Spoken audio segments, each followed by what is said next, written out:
Lockdown முடிஞ்சு எல்லாரும் சபைக்கு வரதுக்கு परमिशन गवर्नमेंट கொடுத்தாங்க.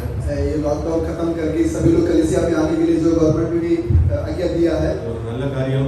एक अच्छी बात है, ஏன்னா சபைக்கு எல்லாரும் வந்து ஒன்று கூடி ஆராதிக்கிறதுல क्योंकि कलीसिया में आके सभी लोग इकट्ठा होके जो आराधना करने में அந்த ஆராதனை ஆண்டவர் ரொம்ப சந்தோஷப்படுவார். उस आराधना में परमेश्वर बहुत आनंदित रहते हैं. அதனால இந்த நாள்ல ஆண்டவர் நிச்சயமாக इस दिनों में जो परमेश्वर जरूर நம்மளுடைய ஆராதனை முழு இருதயத்தோட நம்ம ஆராதிக்கும் போது, अपन पूरा हृदय के साथ जब आराधना करते हैं, ஆவியோடும் உண்மையோடும் நம்ம ஆராதிக்கும் போது आत्मा और सच्चाई के साथ में जब आराधना அந்த करते हैं, ஆராதனை அவர் நிச்சயம் ஏற்றுக்கொள்கிறார். उस आराधना को जरूर स्वीकार करते हैं. இது ஒரு நல்ல காரியம். ये एक अच्छी बात है. இனி இந்த थर्ड वेव, அந்த வைரஸ்ல थर्ड वेव இனி வராம இருக்கிறதுக்காக इस वायरस का तीसरा लहर नहीं आना चाहिए. நீங்க எல்லாரும் ஜெபிங்க.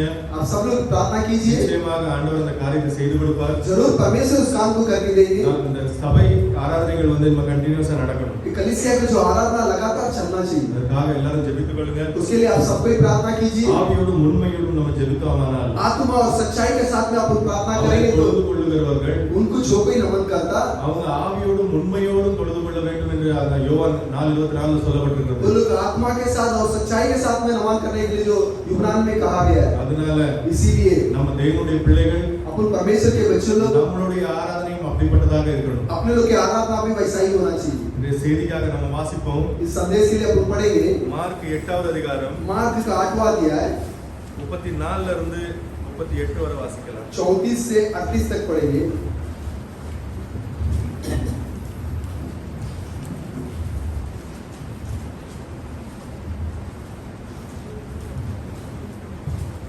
பின்பு அவர் ஜனங்களையும் தம்முடைய சீஷர்களையும் தம்மிடத்தில் அழைத்து, ஒருவன் என் பின்னே வர விரும்பினால் அவன் தன்னைத்தான் வெறுத்து தன் சிலுவையை எடுத்துக்கொண்டு என்னை பின்பற்ற கடவன். தன் ஜீவனை ரட்சிக்க விரும்புகிறவன் அதை இழந்து போவான். என் நிமித்தமாகவும் சுவிசேஷத்தின் நிமித்தமாகவும் தன் ஜீவனை இழந்து போகிறவன் அதை ரட்சித்துக் கொள்வான். மனுஷன் உலகம் முழுவதையும் ஆதாயப்படுத்திக் கொண்டாலும் தன் ஜீவனை நஷ்டப்படுத்தினால் அவனுக்கு லாபம் என்ன? மனுஷன் தன் ஜீவனுக்கு ஈடாக எண்ணத்தை கொடுப்பான். ஆதலால் விபச்சாரமும் பாவமும் உள்ள இந்த சந்ததியில் என்னை குறித்தும் என் வார்த்தைகளை குறித்தும் எவன் வெட்கப்படுவானோ அவனை குறித்து மனுஷகுமாரனும் தமது பிதாவின் மகிமை பொருந்தியவராய் பரிசுத்த தூதர்களோடு கூட வரும்போது வெட்கப்படுவார் என்றார். வார்த்தைக்காக ஜெபம் பண்ணலாம். इस वचन के लिए हम प्रार्थना करेंगे.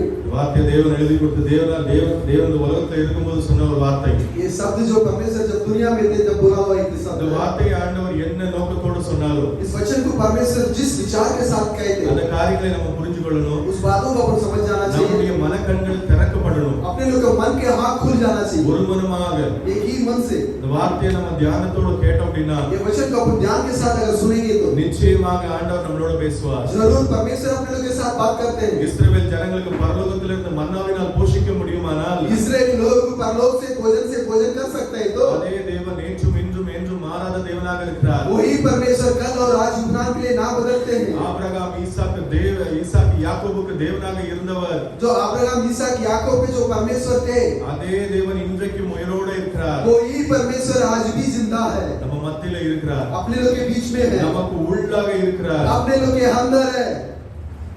நம்ம அவர்கிட்ட கேட்டோம்னா अपन अगर उनसे मांगेंगे तो நிச்சயமா இதுல இருக்கிற மன்னாவை நமக்காக அவர் பெற்று தருவார். जरूर इसके अंदर जो भोजन है वो अपने लोग को देंगे. ஒரு மனப்பட்டு ஜெபிப்போம். एक मन होकर प्रार्थना करेंगे, அவர் மட்டும் நோக்கி பார்ப்போம். उनके ओर अकेला देखेंगे.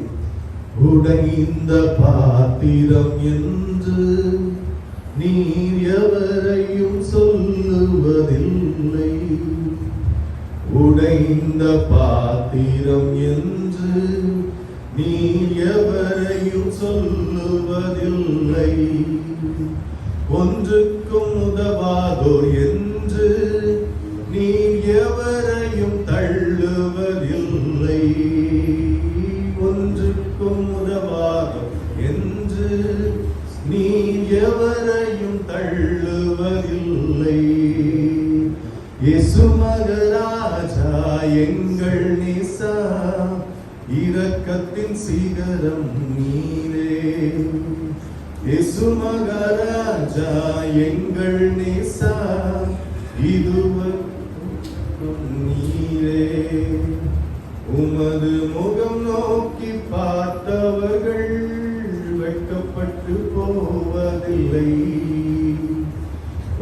உமது திருநாமம் மாய்ந்தவர்கள் கைவிடப்படுவதில்லை. हालेलुया, स्तोत्र करो करता स्तुति लॉर्ड, धन्यवाद लॉर्ड इस सुंदर से समय के लिए आपको धन्यवाद देते हैं परमेश्वर। जो वचन हमने इस समय में पढ़ा है परमेश्वर, उस वचन को आपके सम्मुख में लेकर आते हैं परमेश्वर। इस वचन को सुनने वाले हर एक बच्चों को, हर एक हृदय को परमेश्वर आप तैयार करने के लिए हम विनती करते हैं परमेश्वर। इस वचन के अंदर से जो गुप्त जो रहस्य बातें हैं परमेश्वर, उन बातों को आप हमें समझाने के लिए हम लोग विनती करते हैं परमेश्वर। आप अगर यदि नहीं समझाएंगे परमेश्वर तो हम इसे समझ नहीं पाएंगे परमेश्वर। हमारे हृदय को परमेश्वर आप खोल कर परमेश्वर इस हृदय को पूरी तरीके से आप अपने नियंत्रण में लेने के लिए हम लोग विनती करते हैं परमेश्वर। आप उतर कर आशीष कीजिए, हर एक बच्चों के मन को तैयार कीजिए परमेश्वर। इस वचन के द्वारा आप बात कीजिए, आशीष कीजिए, अगुवाई कीजिए। प्यारे प्रभु यीशु मसीह के नाम से मांगता हूँ लॉर्ड, आमीन।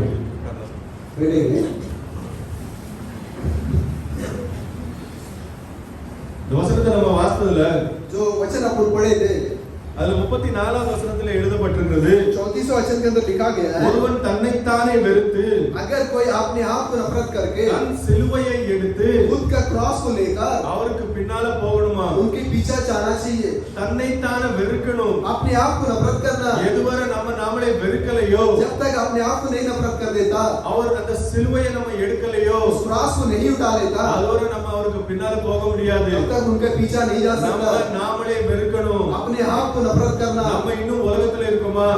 अभी भी अपन दुनिया के अंदर है क्या? உலக பிரகாரமான சிந்தனையோட இருக்கோமா? दुनिया के अनुसार के सोच के साथ बैठे क्या? கிறிஸ்துவுக்கு பின்னால நம்ம போகிறோமா? मसीह के पीछे अपन जा रहे क्या? கிறிஸ்துவுக்கு பின்னால நம்ம போகணுமானால் मसीह के पीछे अगर अपन जाना है तो அங்க நம்ம உலக சிந்தனையோடு நம்ம அவர் பின்னால போக முடியாது। दुनिया के विचार के साथ उनके पीछे नहीं जा உலக सकता। சிந்தனையோட இருந்தோமானால் दुनिया के सोच के साथ रहेंगे तो அவருடைய சித்தத்தை நம்ம நிறைவேற்ற முடியாது। उनका जो इच्छा को पूरा नहीं कर அவருடைய पाएंगे। சித்தத்தை நிறைவேற்றுவது வேண்டுமானால் उनके इच्छा को अगर पूरा करना है तो நம்மளை நாம இங்க வெறுக்க வேண்டியது இருக்குது। अपने आप को नफरत करना पड़ रहा है। ஒருவன் உலகத்தையே அவன் ஆதாயம் பண்ணி கொடுத்தாலும் பண்ணிட்டாலும், अगर कोई पूरा दुनिया को फायदा कर लेगा तो भी, முழு உலகத்தை அவன் ஆதாயப்படுத்தி கொண்டாலும், पूरा दुनिया को वो फायदा कर लेगा तो அவனுடைய भी, ஜீவன் அவன் இழந்துட்டான் அப்படின்னா, अपना जीवन का अगर खो जाएगा तो அவருடைய ஆத்மா ரட்சிப்புக்குள்ள வரல அப்படின்னா, उसकी जो आत्मा उद्धार के अंदर नहीं आया तो அவன் இந்த முழு உலகத்தையும் ஆதாயப்படுத்தி கொண்டு என்ன பிரயோஜனம்? पूरा दुनिया को फायदा करके क्या फायदा है? முழு உலகமும் அவன் கையில இருக்கலாம்। पूरा दुनिया उसकी मुट्ठी में हो सकता है। உலகத்துல வாழ்ந்து கொண்டு இருக்கிற காலத்துல और दुनिया में जब जीरा था उस समय இந்த में உலகம் ஃபுல்லா அவன் கண்ட்ரோல்ல இருக்கலாம்। पूरा दुनिया उसके जो कंट्रोल में हो सकता है, लेकिन அவனுடைய தன்னுடைய ஜீவன் அவனுடைய ஆத்மா ரட்சிக்கப்படல அப்படின்னா उसकी जो आत्मा अगर उद्धार नहीं पाया तो என்ன பிரயோஜனம்? क्या फायदा है? 38வது वचனத்தை வாசிங்க। 38वें वचन को पढ़िए। ஆதலால் விபச்சாரமும் பாவமும் உள்ள இந்த சந்ததியில் என்னை குறித்தும் விபச்சாரமும் பாவமும் உள்ள இந்த சந்ததியை குறித்து இந்த சந்ததியில் என்னை குறித்தும் இந்த சந்ததியில் என்னை குறித்தும் என் வார்த்தைகளை குறித்தும் எவன் வெட்கப்படுவானோ என் வார்த்தைகளை குறித்தும் எவன் வெட்கப்படுவானோ அவனை குறித்து மனுஷகுமாரனும் தமது பிதாவின் மகிமை பொருந்தினவராய் பரிசுத்த தூதர்களோடு கூட வரும்போது வெட்கப்படுவார் என்றார்। हिंदी जो कोई इस व्यभिचारी और पापी जाति के बीच मुझसे और मेरी बातों से लजाएगा, मनुष्य का पुत्र भी जब वो पवित्र दूतों के साथ अपने पिता की महिमा सहित आएगा तब उससे भी लजाएगा। लज्जाएगा, शर्मिंदगी होना।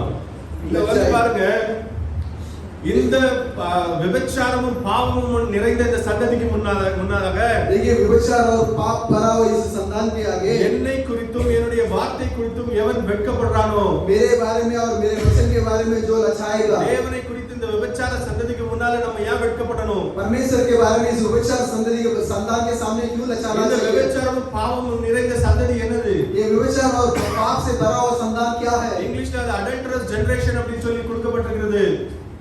விபச்சார சந்ததி वो व्यभिचार की संतान है। வார்த்தையும் உலகத்தையும் மிக்ஸ் பண்ண ஒரு சந்ததி। वचन और दुनिया की जो मिलावट किया संतान है। இந்த வார்த்தைகளை எடுத்து அவங்க சொந்த ஞானத்தை அதுல போட்டு அதுல இருந்து ஒரு புதிய காரியத்தை அவங்க கொண்டுட்டு வராங்க। खुद के शब्दों को लेके उसके अंदर डाल के उसके अंदर से एक नया बात ஒரு ஆவிக்குரிய விபச்சாரமான ஒரு சந்ததி। ये एक आत्मिक का व्यभिचार की संतान है। அடுத்ததுல பாவமான ஒரு சந்ததி। उसकी बात देखिए एक पाप की संतान। பாவமான சந்ததி வந்து பாவம் வந்து அவிசுவாசம் தான் பாவத்தை குறிக்கிறது। तो अविश्वास करते हैं वही पाप को बताता है। இந்த விபச்சாரமான சந்ததி வந்து வார்த்தையோட சேர்ந்து இணைஞ்சு போற மாதிரி தெரியும்। ये व्यभिचार की संतान जो है वचन के साथ में मिलके चल रहा है जैसा लगेगा। அந்த வார்த்தையும் அவங்களுடைய சொந்த ஞானத்தையும் மிக்ஸ் பண்ணி நடக்கிறது தான் அந்த விபச்சார விபச்சார சந்ததி ये वचन और खुद के ज्ञान को मिलावट करके जो चलते वही विचार संतान ஆனா है। இந்த பாவமான சந்ததி தேவன் மேல எந்த ஒரு விசுவாசமும் இருக்காது लेकिन ये पाप की संतान जो है परमेश्वर के ऊपर कोई विश्वास नहीं होगा। அப்படிப்பட்ட ஜனங்களுக்கு முன்பதாக ऐसा लोगों के बीच में யாரெல்லாம் அவரை குறித்தும் அவருடைய வார்த்தை குறித்தும் வெட்கப்படுகிறார்களோ कौन कौन उनके बारे में उनके वचन के बारे में जो लचाते हैं, தேவன் அவரை குறித்து வெட்கப்படுவார் என்று சொல்லி இந்த வார்த்தையில் கொடுக்கப்பட்டிருக்கிறது। परमेश्वर उसके बारे में लचाएंगे बोल के इस कलाम के अंदर लिखा गया ஒரு है। மனிதன் எதுக்கு தேவனை குறித்து வெட்கப்படணும்? एक मनुष्य क्यों परमेश्वर के बारे में लचाना இந்த चाहिए? வெட்கப்படுதலும் தேவனை பற்றிய ஞானம் அறிவு இல்லாததனால जो परमेश्वर के बारे में ज्ञान नहीं है इसलिए, தேவனை பற்றிய காரியங்களை அவன் அறிந்தில்லாததனால परमेश्वर के बारे में बातों को जो नहीं जानता इसलिए। இப்போ ஒரு சின்ன பிள்ளை போய் பரீட்சை எழுதுது அப்படின்னா अभी एक छोटा बच्चा जाके एग्जाम लिखता है तो அந்த எக்ஸாம்ல அது எழுதும் போதற்கு ஆன்சர் தெரியலன்னா अगर जब लिखने के समय उसके जो जवाब नहीं मालूम होगा तो அதுக்கு ரொம்ப சங்கடமா இருக்கும்। उसको बहुत जो संकट लगेगा। அதுக்கு ரொம்ப அதுக்குள்ள ஒரு வெட்கமா இருக்கும், எனக்கு இந்த பரீட்சையில நான் பாஸ் பண்ண முடியலையே அப்படின்னு। उसके अंदर एक शर्मिंदा एक लचाई आएगा। அந்த பரீட்சையை பாஸ் பண்ண முடியலைங்கிற ஒரு கவலை அதுக்குள்ள இருக்கும்। ये एग्जाम नहीं पास कर पा रहा वो एक फिकर रहेगा। இதே இல்ல ஒரு வேலைக்கு யாராவது ஒரு இன்டர்வியூக்கு போறாங்க அப்படின்னா अगर कोई काम के लिए कोई इंटरव्यू के अंदर जाते हैं அந்த तो இன்டர்வியூல அவங்க கேட்கிற கேள்விக்கு அவங்க பதில் கொடுக்க முடியல அப்படின்னா उस इंटरव्यू के अंदर जो पूछते हैं उसके जवाब नहीं दे पाएंगे तो அவங்களுக்குள்ள ஒரு வெட்கம் வரும்। उसके अंदर मन के अंदर एक लचाई आता है। அவங்களுக்கு ரொம்ப சங்கடமான ஒரு நிலைமையா இருக்கும்। उसको एक संकट की स्थिति रहेगा। இந்த சங்கடத்தை நீங்க நல்லா புரிஞ்சுக்கிடுங்க। संकट का परवर समझ जाइए। ஒரு மனுஷன் வந்து ஏன் சங்கடத்துக்குள்ள வாரான்? एक मनुष्य जो है क्यों संकट के अंदर ஏன் आता है, வெட்கப்படுறான்? क्यों लचाई पा रहा ஏன்னா है? அவனுக்கு சரியான ஞானம் அறிவு இந்த வேதத்தை குறித்து அறிவு இல்லாததுனால कलाम के बारे में बरोबर की ज्ञान नहीं होने की எந்த वजह से காரியத்துக்காக அவன் போகிறானோ जिस काम के लिए वहां जा रहा है அந்த காரியத்தை குறித்து அவனுக்கு எந்த ஒரு ஞானமும் இல்லாததுனால उस बातों के बारे में उसको कोई ज्ञान नहीं होने की वजह से அவனுக்கு வெட்கப்பட வேண்டியது இருக்குது। वो वहां पर शर्मिंदा होना पड़ அவனுக்கு रहा அந்த है। ஒரு சங்கடத்துக்குள்ளாக ஆக வேண்டியது இருக்குது। एक लचाई के अंदर आना पड़ता है। ஆனா நம்ம தேவனுடைய வார்த்தை அறிந்த பிள்ளைகள் लेकिन अपन परमेश्वर के वचन को जानने वाले வேதத்துல நம்ம लोग நிறைய பேரை பார்க்கிறோம்। कलाम के अंदर बहुत से लोगों को देखते हैं। வார்த்தையை தேவனிடத்திலிருந்து பெற்றுக்கொண்டு वचन को परमेश्वर से लेकर உறுதியாக அதை பற்றிக்கொண்டு स्थिर से उसको पकड़ लेके அவங்க தேவனுடைய வார்த்தைக்கு வெட்கப்படாம இருந்தார்கள் என்று நிறைய பேரை நம்ம பார்க்கலாம்। परमेश्वर के वचन के लिए नहीं लचाया बोल के बहुत से लोगों को देख सकते हैं। அப்படி நம்ம பார்த்தோமானால் वैसा अगर अपन देखेंगे तो நோவா இடத்துல தேவனுடைய வார்த்தை வந்தது। नोवा के पास परमेश्वर की वचन आया, மழை பெய்யும் என்று சொல்லி சொன்னார்। बारिश होगा करके उनको बताया அது गया। ஒரு பெரிய விஞ்ஞானத்துல ரொம்ப புத்தின ஒரு காலம்। जो विज्ञान के अंदर जो भरा गया था वैसा समय இந்த காலத்தோட விஞ்ஞானம் அந்த காலத்துல ரொம்ப அதிகமாக பெருகி இருந்தது। अभी के समय से उस समय जो विज्ञान में बहुत बढ़कर था, ஆனா அந்த காலத்துல மழை கிடையாது। लेकिन उस समय में जो बारिश नहीं था, அந்த காலத்துல மழை இல்லாததுனால उस समय में जो बारिश नहीं होने की वजह से அவங்களுக்கு தண்ணீர் வந்து கீழே ஊற்றுல இருந்து தான் அவங்களுக்கு தண்ணீர் கிடைக்கும்। वो लोगों को पानी जो नीचे के जल से मिलेगा। அவங்களுக்கு எந்த ஒரு மழையும் அவங்க எந்த காலத்திலுமே பார்த்தது கிடையாது। कोई बारिश को कोई समय में वो लोग देखे नहीं है। அப்படிப்பட்ட ஒரு நேரத்துல ஆண்டவர் அந்த நோவாவுக்கு ஒரு வார்த்தை கொடுக்கிறார்। वैसे समय में नोवा को परमेश्वर एक शब्द दे रहे हैं, மழை பெய்யும் அப்படின்னு சொல்லி மழைனால இந்த உலகத்தை தண்ணீரினால் அழிப்பேன் என்று சொல்லி ஒரு வார்த்தை கொடுக்கிறார்। बारिश होगा और पानी से इस दुनिया को नाश करूंगा बोल के एक शब्द देते हैं। யாரு நம்புவா? कौन भरोसा करेगा? ஒருத்தருமே நம்பல। कोई भी नहीं भरोसा किया। நோவாவை பார்த்து எல்லாரும் சிரிச்சிருக்கலாம்। नोवा को देख के सब पे हंसे होंगे। நோவா ஆண்டவர் பேழை உண்டாக்க சொன்னாரு। नोवा को परमेश्वर ने जहाज बनाने को बोले। எத்தனை வருஷம் அந்த பேழையை உண்டாக்கி இருப்பாரோ, वो कितना साल से उस जहाज को बनाए होंगे। அந்த ஊர்ல உள்ளவங்க எல்லாரும் அவரை பார்த்து சிரிச்சிருக்கலாம்। उस गांव के सभी लोग देख के उसको हंसा होगा, அவரை பார்த்து நிந்தித்திருக்கலாம்। उनको देख के नकल किया होगा। அவருக்கு தேவனுடைய வார்த்தையை கொண்டு ஒரு நிந்தனைக்குள்ளாக ஆகியிருப்பார்। वो परमेश्वर के वचन को लेके कुछ निंदा के अंदर गए होंगे, ஆனா அவர் ஒரு நாளுமே வெட்கப்பட்டதில்லை। लेकिन एक दिन भी वो शर्मिंदा ஏன்னா नहीं हुए, தேவனுடைய வார்த்தையை உறுதியாக புரிந்து கொண்ட ஒரு மனிதன்। क्योंकि परमेश्वर के वचन को स्थिर से जान लिया वो நோவாவை व्यक्ति। குறித்து வேதம் சொல்லுகிறது அவர் நீதிமான் என்று சொல்லி வேதம் சொல்லுகிறது। नोवा के बारे में कलाम का एक गवाही देता है कि वो एक धार्मिकता அந்த होगी। பாவம் நிறைந்த அந்த காலத்துல उस पाप से भरा हुआ उस समय में நோவா ஒரு நீதிமானாக காணப்பட்டார்। नोवा एक धार्मिकता दिखाई दिया। நோவா ஒரு நீதிமானாக காணப்பட்டதனால नोवा एक धार्मिकता दिखाई देने की वजह தேவனுடைய से வார்த்தை அந்த நீதிமானிடத்தில் வருகிறது। परमेश्वर के वचन उस धार्मिकता के पास आता है। நீதிமொழிகள் 18:10 நீங்க வாசித்தீங்கன்னா नीति सूत्र उसमें 18:10 को पढ़ेंगे तो கர்த்தருடைய நாமம் பலத்த துர்கம், परमेश्वर के नाम जो बलवान है, நீதிமான் धार्मिकता அதற்குள்ளாக எப்படி செய்வானா, उसके अंदर क्या होगा? பிரவேசித்து சுகமாய் இருப்பான்। चंगाई से रहेगा। யார் பிரவேசிப்பாங்க? कौन प्रवेश करेगा? நீதிமான் பிரவேசிப்பாங்க। जो धार्मिकता होएगा प्रवेश करेगा। கர்த்தருடைய நாமம் பலத்த துர்கம், परमेश्वर के नाम बलवान है। அந்த துர்கத்துக்குள்ள பிரவேசிக்க பிரவேசிக்கிறது யாரு? उसके अंदर कौन प्रवेश करता? அதுதான் முக்கியம். वही जरूरी है, அதுதான் நீதிமான். वही धार्मिकता। நீதிமான் கர்த்தருடைய நாமத்துல பிரவேசித்தாரா? जो धार्मिकता परमेश्वर के नाम के अंदर प्रवेश करेगा तो ही அது ஒரு அரண். वो एक जो संभाला जाने की जगह, அது ஒரு அரணாக இருக்கிறது.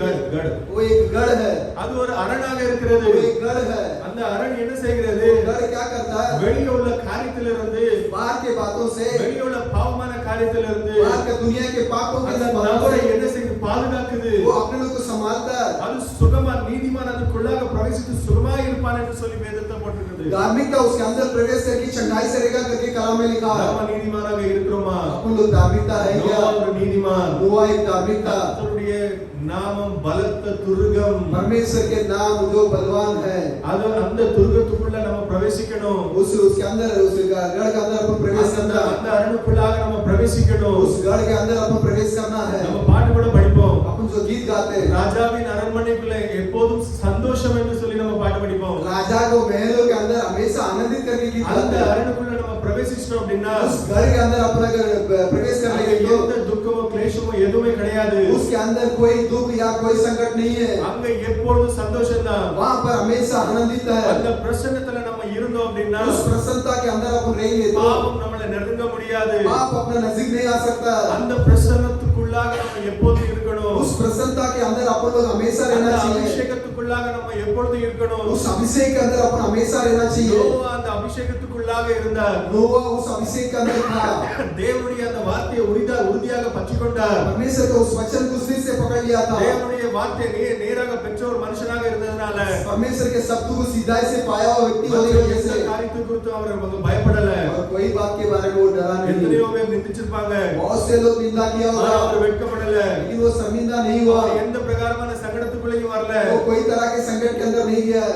அவர் மனசுல எந்த விதமான துக்கமும் வரல. उसके मन के अंदर कोई दुख नहीं आया। இவங்கெல்லாம் இப்படி பேசுறாங்களே, ये सब लोग इस तरह बात करते हैं, நிச்சயமா ஆண்டவர் நமக்குள்ள பேசியிருப்பாரா? जरूर परमेश्वर अपने साथ बात की நிச்சயமா होगी இந்த क्या? காரியங்கள் நடக்குமா? जरूर एक बातें होगा क्या? அப்படிப்பட்ட எந்த ஒரு சங்கடமான காரியங்களும் அவர் மனசுக்குள்ள வரல.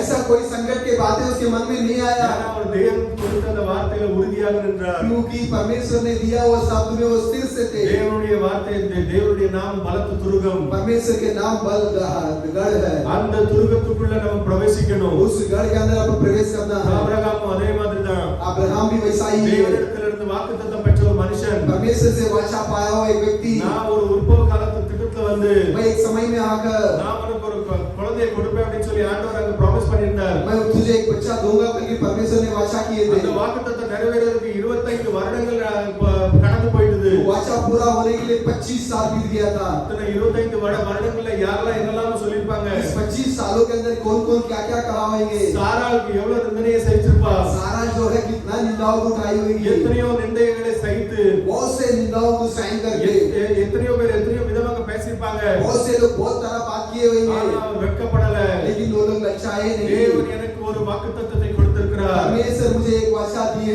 அவர் हैं। வாக்கு மாறுற தேவன் அல்ல. वो वाचा को बदलता परमेश्वर नहीं। பாலும் தேனும் ஓடுற தேசத்தை எனக்கு வாக்குத்தத்தமாக கொடுத்திருக்கிறார். दूध और मध दौड़ने का उस देश को वाचा दिया என்னுடைய है। சந்ததியை அவர் சமுத்திரத்தின் அந்த மணலை போல ஆக்குவேன் என்று சொல்லியிருக்கிறார். मुझसे कहा कि मेरे संतान को तो सागर के मिट्टी की तरह, रेती की तरह बनाएंगे, ஆகாயத்தை அந்த ஸ்டார்ஸ் போல ஆக்குவேன் என்று சொல்லியிருக்கிறார். आकाश के तारों की तरह बनाऊंगा करके बोला है। அவர் ஏன் கூட நேரடியாக பேசியிருக்கிறார். वो मेरे साथ सीधा सीधा बात किए हैं। தேவனை சந்தித்த ஒரு மனுஷன், परमेश्वर को सामना किया एक தேவனோடு व्यक्ति, தேவனோடு பேசிய ஒரு மனுஷன். परमेश्वर के साथ साथ बात किया हुआ एक ஒரு मनुष्य। முறை நம்ம தேவனோட பேசிட்டோம் அப்படின்னா एक बार अगर परमेश्वर के साथ बात நம்ம कर रही है तो எந்த காரியத்திலும் நம்ம சங்கடப்பட வேண்டிய அவசியம் கிடையாது. कोई बातों में आप लोगों को संकट आने की जरूरत नहीं ஏன்னா रहेगा। எந்த காரியத்தையும் குறித்து நம்மளுக்கு ஒரு நிச்சயம் இல்லாம இருக்காது. आप लोगों को कोई काम के बारे में कोई शक नहीं रहेगा। நம்மளுக்கு எப்பவும் ஒரு திருப்தியாக இருப்போம். हमेशा एक तृप्ति के अंदर रहेंगे। ஆண்டவர் என் கூட இருக்கிறார். परमेश्वर मेरे साथ है, அவர் நிச்சயமாக என்னை வழிநடத்துவார். वो निश्चित मुझे रास्ता चलाएंगे। அவர் சொன்ன காரியத்தை செய்கிற தேவன். वो जो बोलते हैं उसको पूरा करता அவர் வாக்கு परमेश्वर। மாறாத தேவன். वो वाचा को नहीं बदलता परमेश्वर।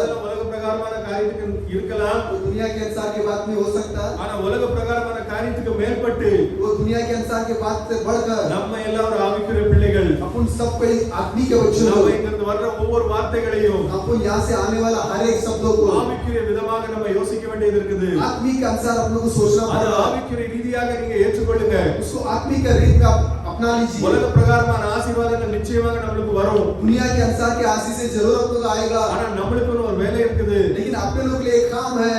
எப்படி நோவா ஆண்டவர் ஒரு ஊழியத்துக்காக தெரிந்து கொண்டாரோ, जैसा नोवा को परमेश्वर ने एक सेवा के लिए चुन लिए थे, எப்படி ஆபிரகாமை தெரிந்து கொண்டாரோ, जिस तरह अब्राहम को चुन लिए थे, எல்லாத்துக்கும் ஒவ்வொரு காரியத்துக்காக தெரிந்து கொண்டார். हर किसी को एक एक काम के लिए चुन लेते हैं। அந்த காலத்துல அந்த காரியத்தை அவங்க நிறைவேற்றினாங்க. उस समय में उस काम को उन लोग ने पूरा किए थे। இந்த காலத்துல நம்ம என்ன செஞ்சுட்டு இருக்கோம்? अभी के समय में अपन क्या कर रहे हैं? ஒவ்வொரு காலத்துலயும் நீங்க பாருங்க. हर एक काल में देखिए, நான் ஒரு மிஷனரி பத்தி ஒரு காரியத்தை சொல்றேன். एक मिशनरी के बारे में एक बात बताता हूँ। மிஷனரி சொல்றதோட அவர் பேர் வந்து வில்லியம் டிண்டேல். उसकी मिशनरी से अच्छा उसका नाम जो विलियम प्रिंटेल। டிண்டேல் நீங்க இத நெட்ல படிச்சிருக்கலாம், சிலர் படிச்சிருக்கலாம். नेट में अगर कोई पढ़े भी होंगे, ஏன்னா இந்த வேதாகமத்தை इस कलाम को கிரீக்ல இருந்தும் ஹீப்ரூல இருந்தும் இங்கிலீஷ்ல மொழிபெயர்த்த ஒரு நபர் அவர். जो ग्रीक में से और हिब्रू में से जो अंग्रेजी में जो भाषा जो बदल करके दिया वो व्यक्ति है। இன்னைக்கு இந்த வேதத்திலே இருக்கிற கிட்டத்தட்ட 80% வார்த்தைகள் வந்து आज भी इस कलाम के अंदर की जो 80% जो शब्द है, அவர் மொழிபெயர்த்த வார்த்தைகள் என்று சொல்லி அங்க காணப்படுறது. उन्होंने जो भाषा बदला किया हुआ जो वचन करके बोला गया है, அப்படிப்பட்ட ஒரு நபர் वैसा एक व्यक्ति 1494 வருஷம் அவர் பிறக்கிறார். 1494 साल के अंदर वो जन्म होते हैं। அவர் இறக்கும்போது அவர் பாத்தீங்கன்னா वो जो गुजरने के समय उनको देखेंगे तो 1536 1536 ஏறக்குறைய 42 வருஷம் தான் அவர் உயிரோட இருந்திருக்கிறார். लगभग एक 42 साल जो जिंदा थे, ஆனா அவருக்குன்னு ஒரு ஊழியம் இருந்தது. लेकिन उनके लिए एक सेवा था, அவருக்குன்னு ஒரு ஊழியம் இருந்தது. उनके लिए एक सेवा था। இந்த வேதத்தை इस कलाम को ஒரிஜினல் ஹீப்ரூல இருந்தும் கிரீக்ல இருந்தும் ओरिजिनल हिब्रू और ग्रीक में से அவர் டிரான்ஸ்லேஷன் பண்ணி वो ट्रांसलेशन करके ஆங்கிலத்துல கொண்டு வந்தார். अंग्रेजी में लेके आए। உலகம் முழுவதும் இந்த பைபிள் சர்க்குலேட் ஆகுது. पूरा दुनिया में ये कलाम घूम रहा அந்த है। காலத்துல உள்ள இங்கிலாந்துல உள்ள ராஜா उस समय का इंग्लैंड के जो राजा இவருடைய இந்த போதனைகளுக்கு விரோதமாக இருந்தார். इनकी जो ये पोतना के खिलाफ थे। இந்த வில்லியம் டிண்டேல் வந்து போப்பு தான் எல்லாத்தோட மேல அப்படிங்கிற காரியங்கள் அந்த காலத்துல இருந்தது, போதனைகள் இருந்தது. पोप भी उस समय में सबसे बड़ा करके एक पोतना था। அப்படி அந்த காரியங்களுக்கு எதிர்ப்பு தெரிவித்த ஒரு மனிதர் उस बातों के जो खिलाफ था ये व्यक्ति, இந்த வில்லியம் டிண்டேல். ये विलियम टेंडेल। இந்த வில்லியம் டிண்டேல் அந்த காரியத்தை எதிர்த்ததனால ये विलियम टेंडेल उस बातों को खिलाफ करने की वजह से இங்கிலாந்துடைய ராஜாவும் அந்த சபைகள் வந்து அந்த கத்தோலிக்க மார்க்கத்தை அவங்க பின்பற்ற ஒரு ஜனங்கள், जो इंग्लैंड के जो राजा वो लोग जो है कैथोलिक के जो मार्ग को पालन करने वाले लोग, அவங்களுக்கு வில்லியம் டிண்டேல் சொன்ன காரியங்கள் எல்லாம் ரொம்ப வித்தியாசமாக இருந்ததனால उन लोग जो विलियम टेंडेल ने कहा था वो बातें जो कुछ फर्क से लगा, इसलिए இந்த வில்லியம் டிண்டேல் அவங்க பிடிச்சிட்டு போயிட்டாங்க. इस विलियम टेंडेल को लोग पकड़ के लेके गए। பிடிச்சிட்டு போய் அவரை அந்த கழுத்தை நெரிச்சு उसको पकड़ के लेके जाके उसका गर्दन को कुचल कर அவரை எரிச்சு கொண்டுட்டாங்க. उसको जलाकर मार डाले। அவர் எத்தனை வருஷம் வாழ்ந்தாரு? कितना साल जिए थे? 42 வருஷம் தான். 42 साल। வேதத்தை மொழிபெயர்த்தார். कलाम को जो ट्रांसलेट किए, அவருக்குன்னு வச்ச ஊழியம் அது. उनके लिए रखा वो सेवा वो है। அதுல ஒரு உறுதியாக இருந்தார். उसके अंदर एक सिर थे। அவரை கொல்லும் போது கூட उनको मार डालने के समय में भी அவர் சொன்ன காரியங்கள் என்னன்னு பாத்தீங்கன்னா, उन्होंने कहा वो शब्द क्या है? இங்கிலாந்து தேசத்தின் ராஜாவுடைய கண்களை திறங்க அப்படின்னு சொல்லி அவர் ஆண்டவர்கிட்ட ஜெபம் பண்றார். इंग्लैंड देश के राजा को आंखों को खोलो करके परमेश्वर से विनती करते हैं। அப்படிப்பட்ட ஒரு மனுஷன் वैसा एक व्यक्ति 42 வருஷத்துல அவர் ஊழியம் செய்த காரியங்கள், 42 साल में उन्होंने सेवा किया वो बातें। இன்னைக்கு நம்ம என்ன செய்கிறோம் ஆண்டவருக்காக? आज अपन लोग क्या कर रहे हैं कि परमेश्वर के लिए? இன்னைக்கு நம்ம ஒரு சங்கடமான ஒரு வெட்கப்படுற ஒரு நிலைமையில இருக்கிறோமா? आज अपन संकट के एक संविदा के स्थिति में है ஆண்டவருடைய क्या? வார்த்தைகள் அறியாம நம்ம ஒரு வெட்கப்படுற ஒரு நிலைமையில இருக்கிறோமா? परमेश्वर के शब्द को नहीं जानता वैसा एक संविदा के जगह पे है क्या? இல்ல நம்ம எது வந்தாலும் நம்ம ஃபேஸ் பண்றோம் அப்படிங்கிற ஒரு தைரியத்துல இருக்கோமா? नहीं तो क्या भी आने दो अपन सामना करेंगे बोल के है क्या? பிசாசானவன் எத்தனை வழியில வந்தாலும் शैतान कितना भी रास्ते में आएगा, ஒரு வழியில தான் வருவான். कोई एक ही रास्ते से आएगा। ஆனா 7 வழியில போவான் என்று சொல்லி வாக்குத்தத்தம் இருக்குது. सातों रास्ते से भाग जाएगा करके वाक बचा है। அந்த யுத்தத்துக்காக நம்ம தயாராக இருக்கிறோமா? उस युद्ध के लिए अपन तैयार है क्या? இந்த வில்லியம் டிண்டேலுக்கு கொடுக்கப்பட்ட ஒரு 42 வருஷத்துல ये विलियम टिंडेल को दिया गया 42 साल में ஆண்டவருக்காக உறுதியாக நின்று ஒரு இரத்த சாட்சியாக மரித்தார். परमेश्वर के लिए सिर खड़े होकर वो खून की गवाही में मरा। இன்னைக்கு நம்மளுடைய அன்றாட வாழ்க்கையில நம்ம வாழ்க்கையை நம்ம ஓட்டிட்டு இருக்கோமா? आज अपन लोग अपने जीवन को कैसा चला रहे हैं? என்ன நம்ம பண்ணிட்டு இருக்கோம்? क्या कर रहे हैं? நம்மளுக்குள்ள அந்த தீ வந்து ஏன் எரியல? अपने लोग के अंदर वो अंगार क्यों नहीं जल रहा है? ஆண்டவருக்கு இன்னும் ஒரு காரியத்தை செய்கிற ஒரு உற்சாகம் ஏன் உங்களுக்குள்ளாக இல்ல? परमेश्वर के लिए काम करने का वो उत्साह क्यों नहीं है? கடைசி காலம், आकर समय, இந்த காலத்துல கடைசி ஆடு உள்ள வர நேரத்துல இருக்கிறோம். इस आकर समय में आकर पेट अंदर आने के जो समय में है, கனி வெளிப்படுற ஒரு காலத்துல இருக்கிறோம். फल प्रकट होने के एक समय में है. கனியை வந்து டூப்ளிகேட் பண்ண முடியாது. फल को जो है डुप्लीकेट नहीं बना सकता. இதுக்கு பிறகு ஒரு ஸ்தாபனம் வர முடியாது. इसके बाद कोई स्थापन नहीं आ सकता. இதுவரை வளர்ந்து வந்த ஒவ்வொரு ஸ்டேஜ்லயும் अभी तक जो बढ़ के आया हर एक स्थान पर, லூத்தர் வந்த காலத்துல लूथर जब आया था समय में, அங்க ஒரு லூத்தரன் வந்தது. वहाँ एक लूथरन आया. வெஸ்லி வந்த காலத்துல वेस्ली जब आया तो அங்க ஒரு மெத்தடிஸ்ட் வந்தது. वहाँ पर एक मेथडिस्ट आया. அப்புறம் தீர்க்கதரிசி வந்த காலத்துல परिशुद्ध आया समय में, அங்க ஒரு பெந்தெகோஸ்தே சபை வந்தது. वहाँ पर एक पेंटेकोस्ट कलीसिया आया. இது எல்லாமே என்ன செய்துட்டு ये सब कुछ क्या हो गया? ஸ்தாபன கொள்கைக்குள்ளாக போயிடுது. एक स्थापन के पारंपरिक में चले அங்க गया. ஜனங்கள் தேவனுடைய ஜனங்கள் இருக்கலாம். उसमें परमेश्वर के लोग रह सकते हैं. தேவனுடைய வித்து கண்டிப்பாக இருக்கலாம். परमेश्वर के बीच जरूर हो सकता है. ஆனா लेकिन அவங்க இன்னும் ஸ்தாபன அந்த போதனைக்குள்ளாக இருக்காங்க. और भी स्थापन के जो शिक्षित के अंदर है. ஜனங்கள் நல்ல ஜனங்கள், தேவன் கொடுத்த ஜனங்கள் தான். लोग अच्छा है कि परमेश्वर ने दिया हुआ लोग வார்த்தை அவங்க கிட்ட போச்சுன்னா நிச்சயமாக ஏற்றுக்கொள்வாங்க. वचन उनके पास जब जाएगा तो जरूर स्वीकार இன்னைக்கு करेंगे. நம்ம எத்தனை பேர் அதை கொண்டு போறதுக்கு தயாராக இருக்கிறோம்? आज अपन कितना जन उसको लेके जाने के लिए तैयार है? நம்மளுக்கு ஆண்டவர் ஊழியத்தை வைத்திருக்கிறார். अपने के लिए परमेश्वर एक सेवा को रखे हैं. எப்படி நோவா ஒரு பேழையை உண்டாக்கி जैसा एक नोवा एक जहाज को அந்த बनाकर காலத்துல ஒரு சந்ததியை அவர் காப்பாற்ற வேண்டியது இருந்ததோ, उस समय का एक संतान को जो बचाना था, நோவா மூலமாக தேவன் ஒரு ஊழியத்தை அங்க நிறைவேற்ற விரும்பினார். नोवा के द्वारा परमेश्वर एक सेवा को पूरा करना அந்த चाहे. ஊழியத்தில் அவர் உறுதியாக இருந்தார். उस सेवा के अंदर वो स्थिर से थे.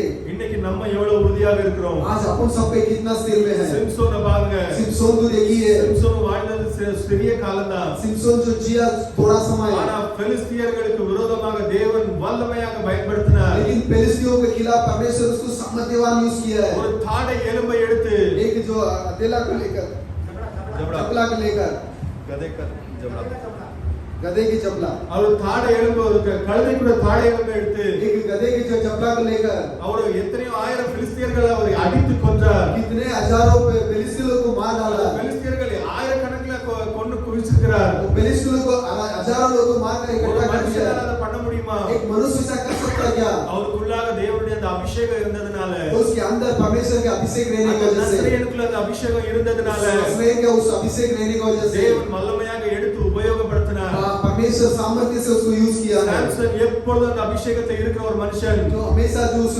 अभिषेक में रहने वाला एक व्यक्ति, சிம்சோன் வந்து எப்பொழுதும் தேவனுடைய அந்த அபிஷேகத்துல இருக்கிற ஒரு மனுஷன். ये सिमसोन जो है हमेशा उस अभिषेक के अंदर रहने वाला मनुष्य. இன்னைக்கு நம்மளுக்குள்ள அந்த அபிஷேகம் இருக்குதா? आज अपने लोग के अंदर वो अभिषेक है क्या? அந்த அபிஷேகம் நம்மள வழி நடத்துதா? वो अभिषेक अपने को रास्ता चला रहा है இல்ல क्या? நம்ம மனப்பூர்வ போக்குல போறோமா? नहीं तो मन जैसा चलता वैसा चल रहा है क्या? இந்த சாம்சன் ये समसोन தேவன் காட்டின அந்த பாதையில परमेश्वर जो दिखाया उस रास्ते पे, தேவன் அவரை எந்த காரியத்துக்காக ஊழியத்துக்காக வைத்திருந்தாரோ, परमेश्वर जिस काम के लिए जो सेवा के लिए रखे थे, பெலிஸ்தியர்களை கொன்னு குவிக்கிறதுக்காக ஆண்டவர் அங்க அவரை நியமித்து வைத்திருந்தார். फिलिस्तीयों को मार के इकट्ठा करने के लिए परमेश्वर उसको नियमन करके रखे थे. அந்த ஊழியத்துல அவர் उறுதியாக நின்றார். उस सेवा के अंदर वो स्थिर से थे. அந்த ஊழியத்துல உறுதியாக நின்றதனால उस सेवा के अंदर स्थिर से खड़े होने की தேவனுடைய वजह से அபிஷேகம் அவரோடு கூட இருந்தது. परमेश्वर का अभिषेक उसके साथ में था. எலியாவை பாருங்க. एलिया को देखिए, ஆகாப் ராஜாவுக்கு விரோதமாக, आगाब राजा के खिलाफ, ராஜாவுக்கு விரோதமாக எழும்பி அங்க ஒரு தீர்க்கதரிசனத்தை சொல்கிறார். राजा के खिलाफ उठकर एक भविष्यवाणी बोल रहा அந்த है. காலத்துல உள்ள ஜனங்கள் எல்லாரும் விக்கிரக ஆராதனைக்குள்ள இருந்ததனால उस समय के लोग हर कोई मूर्ति पूजा के अंदर रहने நான் वाले थे. எதுவரை சொல்லலையோ, मैं जब तक नहीं कहता ஆகாயத்துல இருந்து ஒரு சொட்டு அங்க மழை பெய்யாது. आकाश से एक बूंद बारिश नहीं आएगा. பெரிய பஞ்சகாலம் வந்தது. और जो दुष्काल के समय आया, அங்க 3 வருஷம் எந்த மழையும் இல்ல. वो वहां पर 3 साल कोई बारिश नहीं. எதுவரை நான் சொல்லலையோ அதுவரை மழை பெய்யாதுன்னு சொல்லி जब சொன்னார். तक मैं नहीं बोलूंगा तब तक बारिश नहीं होगा. அதே போல वैसा ही 3 வருஷம் அங்க மழை பெய்யல. 3 साल वहां पर बारिश नहीं हुआ. அவர் ஆகாப் ராஜாவுக்கு விரோதமாக எழும்பி அங்க 400 தீர்க்கதரிசிகளுக்கு விரோதமாக அங்க சொன்னார். वहां पर 400 भविष्यवक्ता के खिलाफ भविष्यवाणी बोले. கர்த்தர் தேவமானால் கர்த்தர் பக்கத்துல இருங்க. परमेश्वर अगर परमेश्वर है तो उनके बाजू में आओ. இல்ல பாகால் தேவமானால் அவரை பின்பற்றுங்கள். नहीं तो पागल अगर परमेश्वर है तो उसको फॉलो करो. ரெண்டு இதுல குந்தி நடப்பீங்க அப்படின்னு சொல்கிறார். दोनों बाजू में लंगड़ के कैसा चलेंगे? தேவனுடைய வார்த்தையை எவ்வளவு உறுதியாக அறிந்த ஒரு மனுஷன். परमेश्वर के वचन को कितना सिर से जाना हुआ व्यक्ति. தேவனுடைய வாக்குத்தத்தங்கள் தேவனை குறித்து குறித்து எவ்வளவு ஒரு உறுதியாக ஒரு அறிவை கொண்டு இருந்த ஒரு மனுஷன். परमेश्वर के बारे में कितना स्थिर ज्ञान के साथ में था व्यक्ति. அவர் ஆபிரகாம் ஈசாக்கு யாக்கோபுக்கு தேவன் என்று நன்றாக அறிந்திருந்த மனுஷன். अब्राहम ईसाक याकूब को परमेश्वर बोल के वो जाना हुआ व्यक्ति. மோசே மூலமாக அந்த சிவந்த சமுத்திரத்தை அவர் எல்லா ஜனங்களையும் அங்க கொண்டு வந்தார் அப்படிங்கிறது தெரிந்த ஒரு மனுஷன். मूसा को लेके लाल समुद्र को पार करके सभी लोगों को लेके आया बोल के जाना हुआ एक व्यक्ति. எல்லாரும் அவருடைய விசுவாசம் உறுதியாக இருந்தது. उनके हर एक विश्वास जो है स्थिर से था. தேவன் கொடுத்த அந்த வாக்குத்தத்தத்தை அபிஷேகத்தை உறுதியாக நின்றார். परमेश्वर दिया वो वाचा उस अभिषेक के अंदर स्थिर से थे. மோசே பாருங்க, मूसा को देखिए, மோசேயுடைய பிறப்பிலேயே मूसा के जन्म में ही அந்த சிறு குழந்தைகளை எல்லாரும் கொண்டு போறதுக்காக छोटा बच्चों को सबको मार डालने के लिए பார்வோன் அங்க கட்டளை கொடுத்தார். बारवां उधर आज्ञा दिया. அவருடைய தாயாருக்கு இருந்த ஒரு நம்பிக்கையை பாருங்க. लेकिन उनके माँ को जो विश्वास था देखिए, மோசே கொண்டு ஏதோ ஒரு வாக்குத்தத்தம் இருக்குது. मूसा को कुछ तो वाचा है, மோசே கொண்டு ஏதோ ஒரு வேலை இருக்குது. मूसा को कुछ तो भी काम है.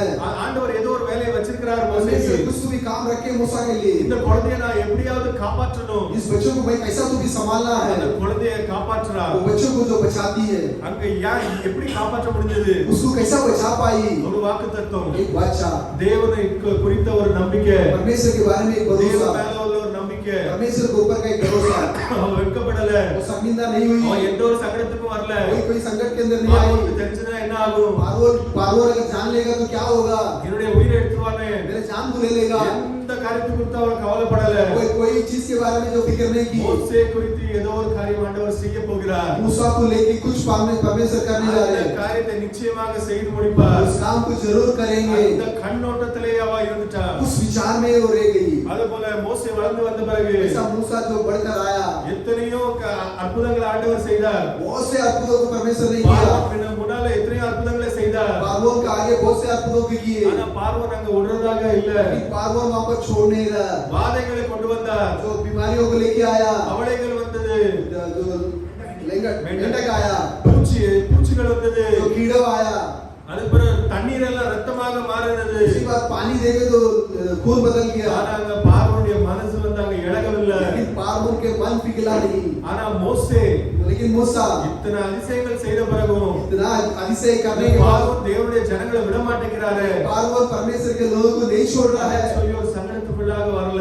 ऐसा एक संकट के अंदर नहीं आया. தேவனுடைய வார்த்தையை உறுதியாக அறிந்த ஒரு மனுஷன், परमेश्वर के वचन को स्थिर से जाना हुआ व्यक्ति, மோட்சையிலே தேவனோடு சந்தித்த ஒரு மனுஷன், कांटे के झाड़ में परमेश्वर को सामना किया हुआ व्यक्ति, முகமாக தேவனோட பேசிய ஒரு மனிதன், चेहरा से परमेश्वर से बात किया हुआ व्यक्ति, ஒரு முறை தேவனை சந்தித்து விட்டாரானால், एक बार परमेश्वर से सामना हो गया तो, ஒரு மனுஷன் தேவனை சந்தித்து விட்டாரானால், अगर कोई मनुष्य परमेश्वर को सामना कर दिया तो, தேவனுடைய அந்த அன்பை கண்டு கொண்டானால், परमेश्वर के उस प्रेम को जान लेगा तो, அதுக்கு பிறகு அவன் அந்த அபிஷேகத்தை தான் எப்பவும் இருப்பான். उसके बाद हमेशा उस अभिषेक में அந்த रहेगा. அபிஷேகத்தை விட்டு அவன் விலக மாட்டான். उस अभिषेक से वो हटेगा नहीं. அவனுக்கு உறுதியாக தெரியும், वो सिर से जानता है, சிலுவையில் அடையப்பட்ட அதே இயேசு கிறிஸ்து, जो क्रॉस पे मारा गया वही यीशु मसीह, என்னுடைய பாவங்களுக்காக அடிக்கப்பட்ட அதே இயேசு கிறிஸ்து, मेरे पापों के लिए मारा गया वही यीशु मसीह, அவனை நான் இன்றைக்கு சந்தித்திருக்கிறேன். आज मैं उनसे मिला हूँ. இனி எதை குறித்தும் நான் வெட்கப்படுவதில்லை, मैं किसी चीज के बारे में शर्मिंदा नहीं होगा, எதை குறித்தும் நான் சங்கடப்படுவதில்லை. कोई चीज के बारे में मैं लज्जा அவர் नहीं என் கூட हूँ. இருக்கும்போது,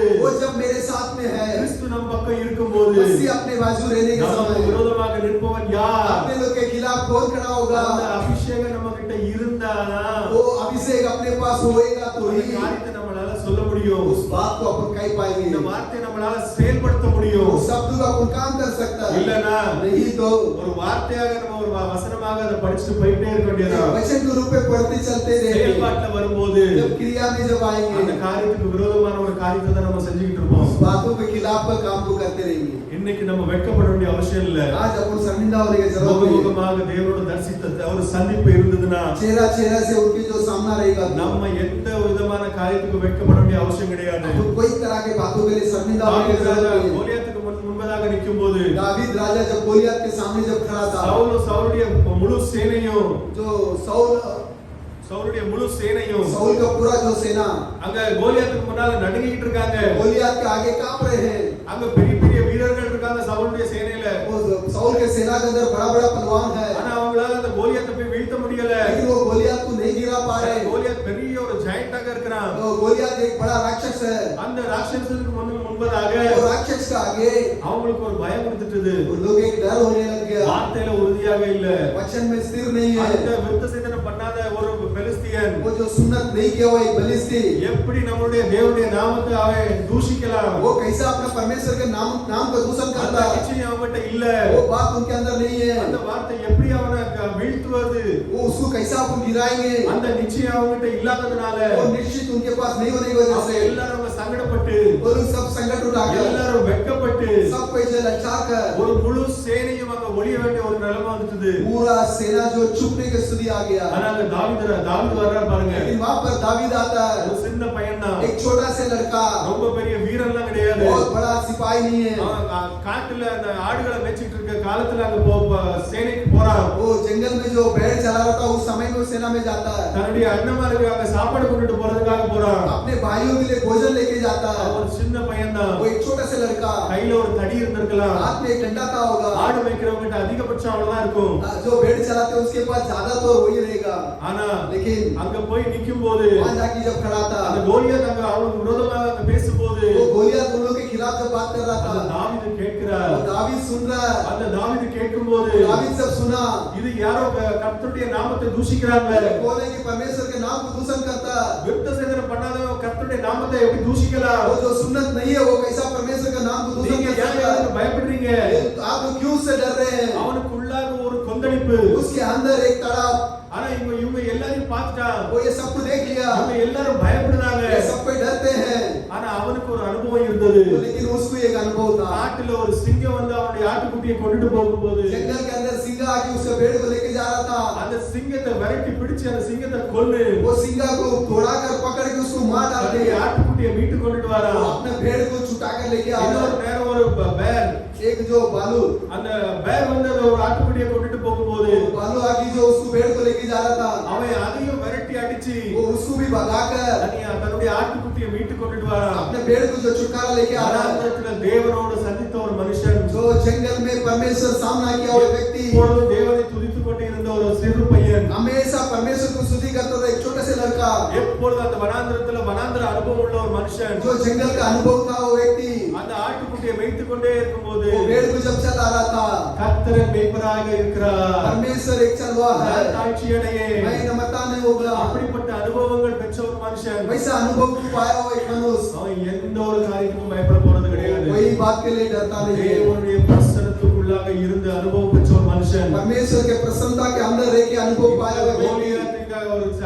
விரோதமாக சத்தம் எழுப்பும்போது गोलियत जो के खिलाफ जो आवाज उठा रहा था, அவனுக்குள்ளாக ஒரு வேகம், उसके अंदर एक तेज, இவன் கர்த்தருடைய நாமத்தை தூஷிக்கிறான், நிந்திக்கிறான், ये परमेश्वर के नाम को निंदा करता है, இவனை நான் வீழ்த்துறேன், इसको मैं गिराता நீங்க हूँ, என்னை அனுப்புங்க. आप लोग मुझे भेजिए। அவங்க அனுப்புறாங்க, वो भेज रहे அவன் हैं, அங்க வீழ்த்தி கொண்டுட்டு வரான். वो गिरा कर ले आ रहा ஒரு है। சின்ன பையனை கொண்டு ஆண்டவர் அங்க செய்கிறார். एक छोटे से लड़का को लेके परमेश्वर ஏன்னா जा रहा है, வார்த்தையில குறித்து எந்த ஒரு வெட்கப்படல, क्योंकि वो वचन के बारे में कोई शर्मिंदा नहीं हुआ, கர்த்தரை குறித்து வெட்கப்படல, परमेश्वर के बारे में शर्मिंदा नहीं हुआ, தேவனை குறித்தும் தேவனுடைய வார்த்தை குறித்தும் அவன் வெட்கப்படல. परमेश्वर का वचन के बारे में शर्मिंदा नहीं அவன் हुआ। வேதம் தெரிந்த ஒரு மனுஷன், वो काम को जानता हुआ व्यक्ति, தேவனுடைய சமூகத்தில் இருந்த ஒரு மனுஷன், परमेश्वर के समूह में रहा हुआ व्यक्ति, தேவனுடைய அனுபவத்தை பெற்ற ஒரு மனுஷன். परमेश्वर के अनुभव को पाया हुआ व्यक्ति, அதனால அவனால அந்த கோலியாத்தை வீழ்த்த முடிஞ்சது. इसलिए वो गोलियत को गिरा पाया। இன்னைக்கு நம்ம எப்படி இருக்கோம்? आज अपन लोग कैसा है? யோவான் ஸ்நானகன் यूहन्ना स्नान, அங்க பாத்தீங்க அப்படின்னா वहाँ पर देखेंगे तो அந்த காலத்துல உள்ள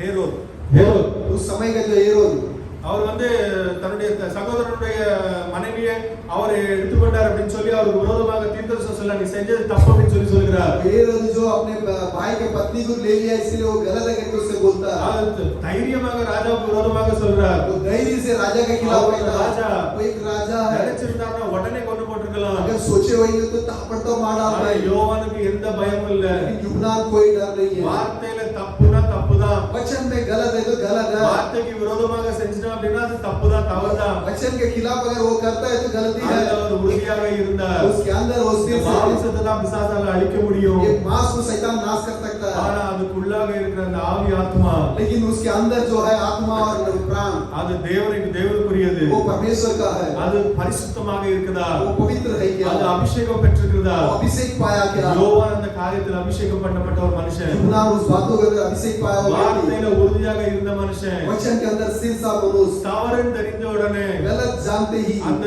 ராஜாவை கூட பார்க்காம वो राजा नहीं देखते हुए ராஜாவையும் எதிர்த்து அந்த காரியத்தை சொன்னார் राजा के खिलाफ भी उस बात को बोला அவர் ராஜாவாக இருக்கிறாரு वो राजा है அவர் செஞ்சா சரியா தான் இருக்கும் अगर वो करेंगे तो सही होगा இல்லன்னா நம்ம அவர்கிட்ட போய் என்னது சொல்ல முடியும் नहीं तो अपन जाके उनको क्या बोल सकते हैं வார்த்தைப்படி அவர் தப்புதான் वो वचन के अनुसार तो गलत है ஆனா நம்ம போய் எப்படி சொல்ல முடியும் फिर अपन जाके कैसा कह सकता அந்த है காரியங்கள் யோவான்ட்ட கிடையாது वो बातें यूहन्ना के पास नहीं है உடனே போய் நீ செஞ்சது தப்புப்பா அப்படின்னு சொல்லிட்டாரு यहाँ पर तब जाके बोला कि तू जो गलती किया தன்னுடைய गलती है ஜீவனுக்கும் பயப்படாத ஒரு மனுஷன் खुद के जीवन को भी नहीं डरा हुआ व्यक्ति தானியேல் Shadrach Meshach Abednego Daniel साद्राक Meshach Abednego அந்த சொரூபங்களை வணங்க சொல்லும்போது वो स्वरूप को नमन करने बोला था நாங்கள் உயிரோட இல்லாட்டாலும் செல்லும்பா हम अगर जिंदा नहीं रहेगा तो भी चलेगा அக்கினியில இருந்து தேவன் எங்களை விடுவிக்க வல்லவர் इस अंगार से परमेश्वर हमें छुटकारा दे सकते हैं ஆனா ஒரு முறை அவர் விடுவிக்காட்டாலும் अगर एक बार अगर नहीं छुटकारा पाएंगे तो भी நாங்கள் இந்த சொரூபத்தை வணங்குவதில்லை हम लोग इस स्वरूप को नमन नहीं करेंगे வார்த்தையில உறுதியாக நின்றாங்க वचन में स्थिर से थे அவங்க வார்த்தை குறித்து வெட்கப்படல वो लोग वचन के बारे में शर्मिंदा नहीं हुए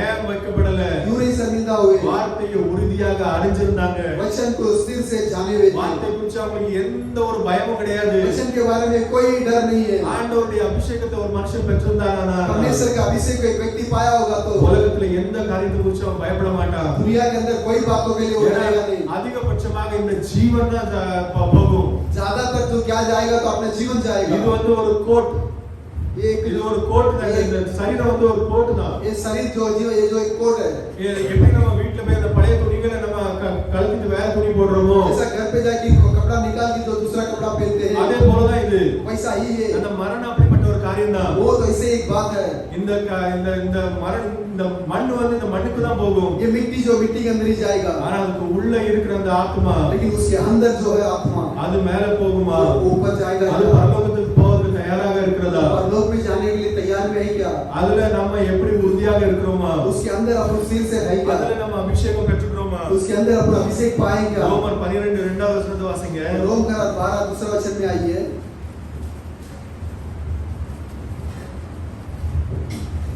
நீங்கள் இந்த பிரபஞ்சத்துக்கு ஒத்த வேஷம் அறியாமல் போதும் இந்த பிரபஞ்சத்துக்கு ஒத்த வேஷத்தை தெரியாமல் दुनिया के अनुसार का वेश को नहीं पहनते हुए நம்ம எப்படிப்பட்ட ஒரு வேஷத்துல இருக்கோம் अपन कैसा एक वेश में रहना இன்னைக்கு Facebook आज Facebook Instagram Instagram YouTube YouTube இப்படிப்பட்ட காரியங்கள் வாட்ஸ்அப் இப்படிப்பட்ட காரியங்களை நம்ம மூழ்கி இருக்கோமா व्हाट्सएप इस तरह की बातों के अंदर डूबे हैं क्या இதுக்கு முன்னால உள்ள ஜெனரேஷன் ஒரு காரியத்துல இருந்திருக்கலாம் इसके पहला का जनरेशन और एक बात में था होगा அடுத்த ஜெனரேஷனுக்கு பிசாசு அடுத்த காரியத்தை கொண்டுட்டு வரான் दूसरा जनरेशन के लिए शैतान दूसरी बात को लेके அதுக்கு आया அடுத்த ஜெனரேஷனை அவன் வழி போக்குறதுக்காக வேற ஒரு காரியத்தை கொண்டுட்டு வருவான் उसके बाद के जनरेशन के लिए उनको टाइम बिताने के लिए और एक बात को लेके ஆனா आएगा நம்ம என்ன பண்றோம் लेकिन अपन क्या कर रहे हैं நம்ம அவன் காட்டுற அந்த காரியங்களுக்குள்ளாக நம்ம ஒரு ஸ்டம்பிளிங் பிளாக்கா இருக்கிறது அது वो उसके இடரல் அது ஒரு இடரலாக இருக்கிறது वो एक टुकड़ाव है அந்த இடரல்ல நம்ம இடறி கீழே விழுறோமா उस टुकड़ाव के अंदर खाकर गिर रहे हैं क्या உலகத்துக்கு ஒத்த வேஷத்தை நம்ம தரிச்சிட்டு இருக்கோமா दुनिया के अनुसार के एक वेश को पहनते हुए रह गया Facebookல அக்கவுண்ட் இல்லனால ஒண்ணும் பிரச்சனை கிடையாது फेसबुक में अगर अकाउंट नहीं है तो कोई बात नहीं है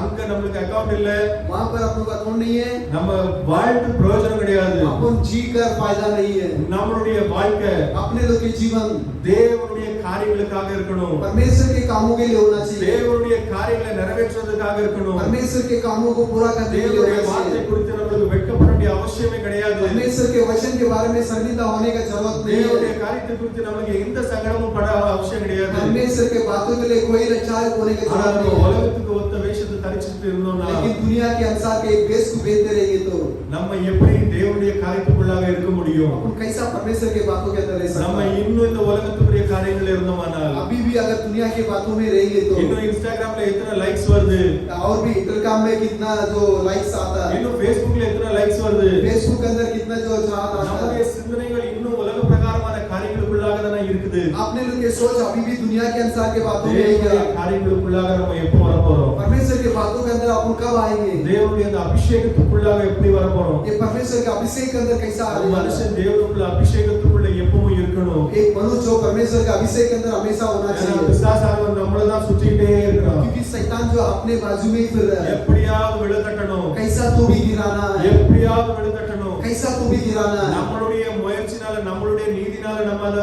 பண்ணிட முடியாது अपना कोशिश और अपना धार्मिकता से नहीं कर पाएंगे।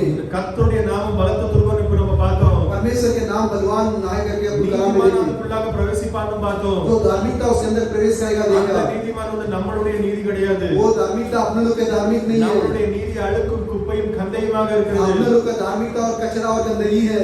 தேவனுடைய சித்தத்தை நிறைவேற்றது மட்டும்தான் அவருடைய நீதியை நம்ம நிறைவேற்ற முடியும் परमेश्वर की इच्छा को जो पूरा करते हैं तो उनके தேவனுடைய धार्मिक, பார்வையில நம்ம நீதிமானாக இருக்கிறோம் परमेश्वर के नजर में अपन धार्मिकता है क्या? தேவனுடைய பார்வையில நம்ம அவருடைய அபிஷேகத்தை பெற்றிருக்கிறோமா परमेश्वर के नजर में उनका अभिषेक को पाए क्या? நம்ம அவருடைய காட்டின பாதையில நம்ம நடக்கிறோமா उन्होंने दिखाया हुआ रास्ते में अपन चल रहे क्या? இல்ல மனம் போன போக்குல போறோமா लेकिन मन जिस तरह जा रहा वैसा जा रहे क्या? நம்மளை நாம ஆராய்ந்து பார்க்க வேண்டிய अपने நிலையில आप को जांच कर देखने के அவருடைய सुनिए, வருகைக்கு என்று ஆயத்தப்படணும் उनके आगमन के लिए तैयार हो जाना அவருடைய चाहिए। வருகை ரொம்ப சீக்கிரமாக இருக்கிறது उनके आगमन बहुत नजदीक है, இனி ஸ்தாபனங்கள் கிடையாது अभी आगे स्थापन नहीं है, இனி ஸ்தாபனங்கள் கிடையாது अभी से स्थापन नहीं हो सकता है। ஏன்னா வித்தும் களையும் சேர்ந்து அங்க வளர்ந்து கொண்டு வரும்போது बीज और जो पौधे जो है जब चल के आने के அந்த समय, ஒவ்வொரு காலத்திலயும் அந்த காலத்துக்குரிய ஸ்தாபனம் வெளியே வந்துட்டது हर एक समय में उस समय का जो स्थापन बाहर आ चुका ஆனா है, அந்த கனி வெளியே வர்ற காலத்துல और फल बाहर आने के समय அந்த में அந்த களை வந்து கனி கொடுக்க முடியாது वो जो जंगली पौधे जो फल नहीं दे सकता, அது கனி கொடுக்க முடியாது वो फल नहीं दे सकता। இன்னைக்கு நம்ம கனி கொடுக்கிற மரமாக இருக்கிறோமா आज फल देने के जा रहे ஆண்டவர் हैं। அந்த 9 கனிகளை எடுத்து எழுதி வச்சுட்டு போயிருக்கிறார் परमेश्वर 9 तरह के फलों को लिख कर गए, அவர் கனிகளை எதிர்பார்க்கிறார் वो फलों के इंतजार में है। இன்னைக்கு நம்ம கனி கொடுக்கிறோமா आज अपन फल दे रहे क्या?